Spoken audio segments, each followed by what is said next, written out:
According to Fortune.com, as of August 7th, 2023, 97% of the top US housing metros are below their pre-pandemic inventory level. Out of the top 200, only 7, that's right, 7 markets have inventory levels that are higher than at this same time in 2019. 5 of those are in Texas, and then the other 2 are in Washington State and Alabama. Now, the biggest inventory declines we're seeing in the Northeast. For example, Hartford, Connecticut is down 79% in their housing inventory over the same time in 2019. Meanwhile, year-over-year prices in that town are up 8% from June of 22 to June of 2023. Here locally in Massachusetts, inventory is down almost 26% year over year and down nearly 57% from 2019. Single-family homes are even worse, down 64.3% from their pre-pandemic levels. Why is this happening? We have 2 reasons.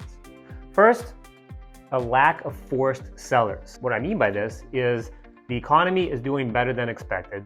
The jobs market is strong. There's 9 million jobs available for those who want them.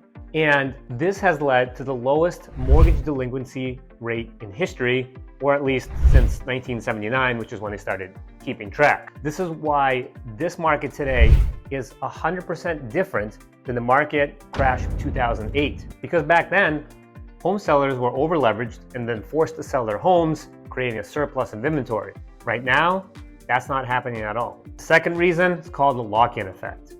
Back in 2020 and 2021, when the government dropped borrowing rate so low that the mortgage rates were in the 2s and 3s, everybody and their mother, actually including my mom, that's her right there, love you mom, everybody refinanced or bought a house with a super low rate. Now, when it comes time to buy a new one or sell the current house, people don't want to make that jump because of the increases in prices that we've seen in the last couple of years. And with the mortgage rate being double or triple what someone is paying right now, that's just too high to motivate sellers to get them to want to list their home. So this is keeping new inventory low. And then when other potential sellers are looking on the market of, oh, I want to sell my home, where am I going to buy? They're not seeing a lot of options. And then those people aren't listing their home as well. It's kind of like when you see one house come on for sale on the street, you usually see 2 more follow afterwards. Well, right now, that original house, they're not listing, and those other 2 potential sellers, they're not following along to list their house as well. A lot of people right now are choosing to stay in their home and wait it out, or they're renovating their home to make it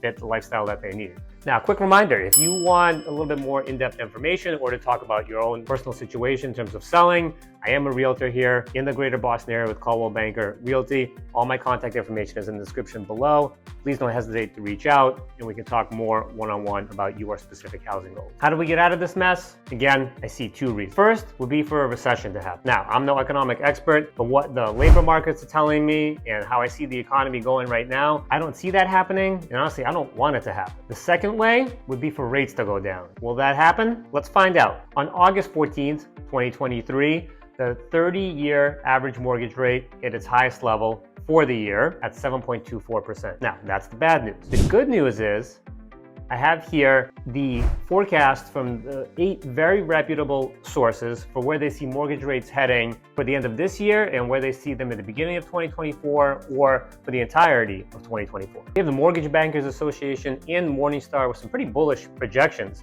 They're calling for rates to potentially be in the 4s or the low 5s next year. And as much as I would love that to happen because that would bring in a lot of new inventory, I don't think that's realistic. I tend to agree with the other projections where we see rates climbing down to the mid 6s, maybe even low 6s as we transition to 2024 and then into the 5s in 2025. But what they do all agree upon is that by the end of this year, rates won't be at the 7.25 that they were a few days ago, and they'll be much closer to the 6.5 mark. And remember, if you combine that information with the fact that there are lenders out there where if you get a loan in the jumbo territory, you're putting 20% down, you have high credit score, then, and you're using an ARM product, they have loans available in the low 6s already, or some even in the high 5. What does this mean if you're currently involved in the real estate market as a consumer? If you're a buyer, I always tell clients that the fall is an awesome opportunity to scoop up a home.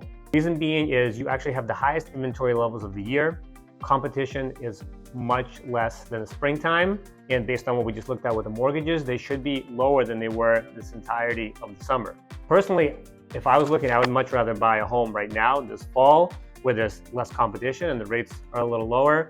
And even if the rates aren't great, I'll refinance down the line versus the alternative situation where you're looking early next year or in the spring market. Yes, rates are lower, but the competition from other buyers is much more intense and those prices are going up, up, up. If you're thinking of potentially selling your home, start the preparation right now. Whenever I meet with a seller, I tell them we need at least 4 to 6 weeks to get the home ready. But sometimes it's 6, 8, even 10 weeks of preparation, depending on how much effort we need to put in order to have its home looking its best for all the marketing that we're planning to do to showcase the property, get it in front of as many eyeballs as possible. And don't forget, if you are thinking of selling, you're up against the clock. I highly discourage all my clients from listing their home in the last 6 weeks of the year because buyers, once it comes to mid-November, their whole mental focus shifts and they're focused on the holidays, Thanksgiving, Christmas, New Year's, and they're really not looking to move at that time frame. Actually, you might be quite surprised that when I believe the best time to sell your home is, but that's why I have this video right here, which breaks down exactly why I do believe that. Thank you for watching. If you enjoyed the content, found it valuable, drop a like, and don't forget to subscribe. I'll see you in the next episode.